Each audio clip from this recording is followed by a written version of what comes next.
Cuando Alain Delon trabajaba bien en el cine, Ajá. que es el ¿Existió esa protagonista de la época? película. Hola, ¿Existió esa época? Existió. Sí, la primera película Ah. que hola. su primer protagónico era Rocco y sus hermanos, una película O sea, no era maravillosa. solo una cara bonita, Alain Delon. No, en aquel momento era un tipo que venía del teatro, imagínate. Pero Bueno, bueno, Rocco Carbone tampoco es una cara bonita, no se sí vayan a es una cara creer. bonita. Dije que no es solo Buonasera. una cara bonita. Buonasera, ¿cómo va, Rocco? Emperimetrado. ¿No es una palabra hermosa, emperimetrado? Preciosa. Así es. Ah, me encantó, Emperimetrado me tal vez encantó. que Se me quiere decir ocurren un montón de alargado. situaciones para decir emperimetrado. Sí, sí, Pero estamos bueno, emperimetrados. dejémoslo ahí. Y vos estás hoy con una columna sobre, bueno, el tránsito que está haciendo el mundo, del globalismo al fascismo. Sí, algo así, algo así. Algo por Y el estilo, lo que pretenden, ¿no? El camino que nos están marcando. De ahí a que lo sigamos, falta verse. vamos a ver un poquito, vamos a analizar un poquito esa transición. Y mientras le pido a los Dale. compañeros me pueden resolver un poquito el rebote, porque me escucho a mí mismo mientras hablo. Sí, por si por favor le pueden bajar, chicos, el retorno, porque se escucha a sí mismo cuando habla. A ver. Eso. Gracias. Bueno, empiezo con la cuestión del muro de Berlín. Se ve que es una idea que me gusta mucho. El El muro de muro, Berlín. en su materialidad, expresaba dos ideas, Sandra. La primera idea que expresaba el muro, más o menos esta. El muro era un freno para el capitalismo. Y la segunda, que más allá del muro existía otra forma de vida. Y esa forma de vida era antagónica con los modos de vida o con los modos de existencia capitalista. Ahora, cuando cae el muro, la expansión del capitalismo se vuelve limitada. Y se Ujú. jerarquiza también ese orden mundial posterior a la Segunda Guerra Mundial. Y la caída del muro se expresa con una palabra, que fue una palabra que estuvo vigente entre nosotros y nosotras hasta la semana pasada. Esa palabra es globalización. Quiere decir esto, que con el fin de la Guerra Fría se interrumpe la estabilidad de un mundo bipolar. Y se empieza a llevar a cabo también una aceleración, lo que podríamos decir, o podríamos llamar el escenario internacional.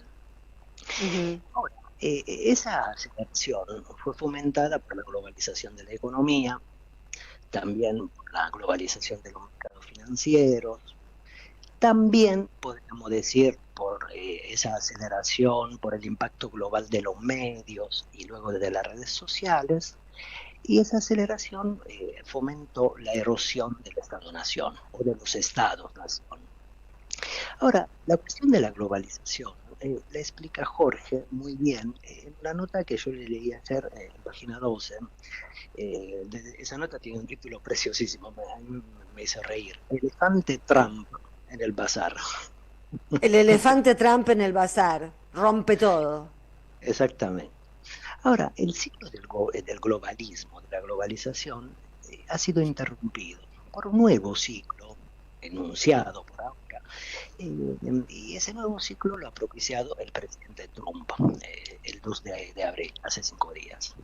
Ahora, Me Trump, dicen, espera, Rocco, porque me sí, dicen, ¿se sigue escuchando mal producción para volver a llamarlo?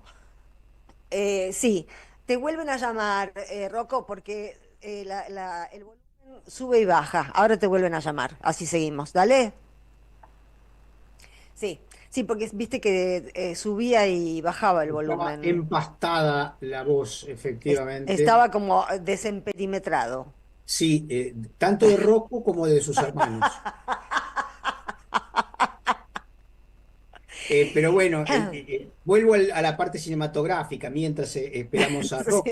sí, sí. Rocco y sus hermanos es una película de box, para que simplemente... No la veo ni mamada. Ay, es maravilloso, es maravilloso. No, no, yo no sabía que era de boxeo. No sabía que era Bueno, de de boxeo. un box amateur, digamos, de la pobreza y el boxeo, digamos, ¿no?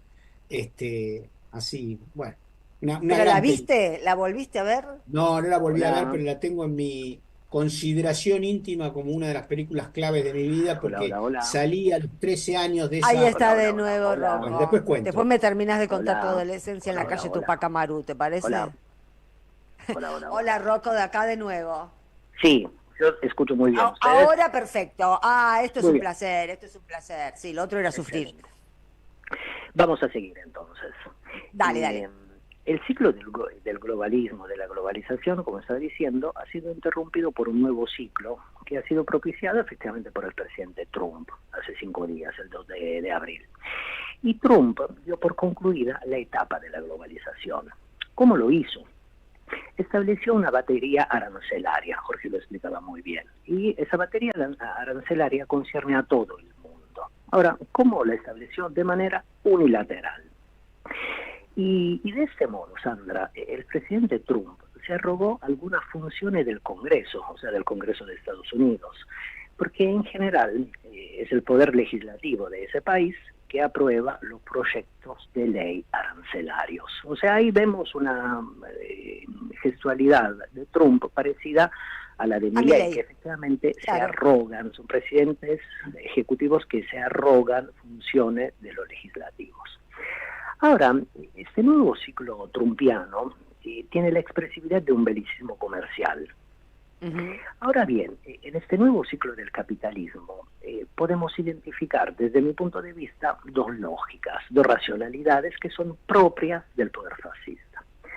La primera racionalidad es esta, que el fascismo es un poder de inversión.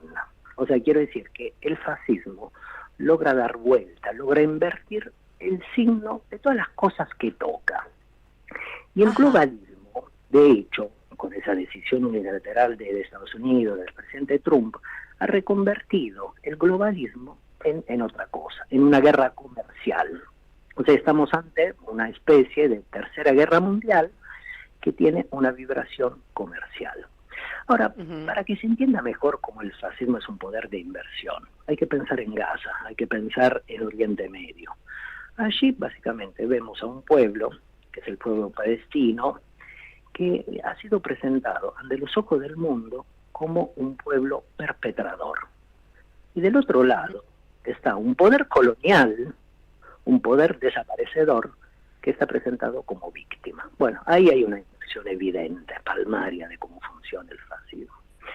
Ahora, bueno, el primer presidente con el que iba a hablar Trump hoy es Bibi Netanyahu. Exactamente. Son más o menos homólogos, son casi la misma cosa. Claro. Ahora, volviendo a la segunda racionalidad fascista que podemos identificar en la decisión unilateral de Trump, ahí está el precepto belicista, el precepto de la guerra. Y mira esto, Sandra, hay un textito clásico, chiquitito, de Umberto Eco, que se llama Urfascismo, creo que lo citamos en alguna otra ocasión, que es un textito del 1995. Allí que dice Eco, que para el fascismo, el pacifismo es malo, porque para el fascismo la vida es una guerra permanente. Esto dice Eco del fascismo. Y me parece que en este pequeño pasaje encontramos una explicación de esa guerra comercial que ha emprendido Estados Unidos y ha emprendido el presidente Trump. Ahora, esa guerra comercial, tiene el propósito de volar por los aires, de destruir el comercio internacional, o sea, ese comercio inherente a la globalización. Y Jorge lo decía bien, ¿no? Trump, de esta manera, ¿qué trata de hacer? Trata de frenar el expansionismo de la República Popular China. De hecho, China está disputando la conducción hegemónica del capitalismo y esa disputa puede opacar, no lo sabemos, pero podría llegar a opacar el liderazgo de Estados Unidos. Ahora, frente a ese opacamiento, frente a la crisis del capitalismo, el capitalismo, Estados Unidos, en su vertiente imperialista, ¿qué hace? Activa esa herramienta que es el fascismo y que está encarnado en el país del norte en el segundo gobierno del presidente Trump. Y hoy a la mañana, al mejor estilo fascista, belicista, ¿Trump qué hizo? Pronunció una amenaza. Y amenaza a China, o sea, la amenazó con un arancel adicional. Vos lo decías en el editorial, un arancel adicional del 50%. Y lo amenazó porque, según Trump, China debería retirar los impuestos que puso a los productos yanqui. De hecho, China, ¿qué hizo? Había anunciado un arancel del 34% sobre los productos yanqui y había establecido una restricción total de exportaciones a los Estados Unidos de ciertos minerales críticos o que tiene la República Popular China, y también aumentó la inclusión, me refiero a China, de empresas yanquis, de más empresas yanquis, y la puso en una lista de entidades no fiables. Ahora, ¿por qué China hizo todo esto que trato de sintetizar rápidamente? Lo hizo como acto político económico simétrico a ese plan de Washington, a ese plan del presidente Trump. Ahora, dicho esto, quiero citar, además de Eco, a otro pensador italiano que acá en la Argentina es muy conocido, que se llama Enzo Traverso, un historiador. Sí. El último libro que escribió Traverso se llama Gaza ante la historia, es un librito del año pasado. Y en ese librito, Traverso propone una categoría, que es la categoría de postfascismo, y la usa para describir a una constelación heterogénea que está integrada por movimientos de derecha, partido de derecha radical, de extrema derecha, fascistas, nacionalistas radicales, partidos o movimientos que han surgido a escala global. Y en la Argentina tenemos un emergente que forma parte de esa constelación heterogénea que Traverso pone en esa categoría de postfascismo. Él habla de postfascismo para no repetir, digamos, la palabra del fascismo arqueológico clásico del siglo pasado. Y para Traverso, Trump, el presidente de Estados Unidos, forma parte de este fenómeno global. Y según Traverso, este fenómeno global tiene una expresividad propia de la guerra comercial. Ahora, con esta tercera guerra mundial de tipo económico, me parece que Trump quiere estimular tres cuestiones. Jorge lo decía, reindustrializar Estados Unidos, pero también pretende aumentar los ingresos del gobierno federal, y también pretende otra cosa, que es mantener una influencia estratégica sobre el resto del mundo. Ahora, sí, entonces, y además, perdón, ¿no? Pero sí, más allá de todo lo que especificaba Jorge y lo que estás diciendo, me parece que entró al gobierno con la actitud de, acá mando yo en el mundo, uh-huh, ¿no? Yo digo cómo son las reglas. exactamente, son nuevas reglas. Y Acomódense a entonces, mí. Es un poco, le está diciendo al mundo, se tienen que acomodar a mí, ¿no? El que exactamente. decide acá soy yo, ustedes acomódense.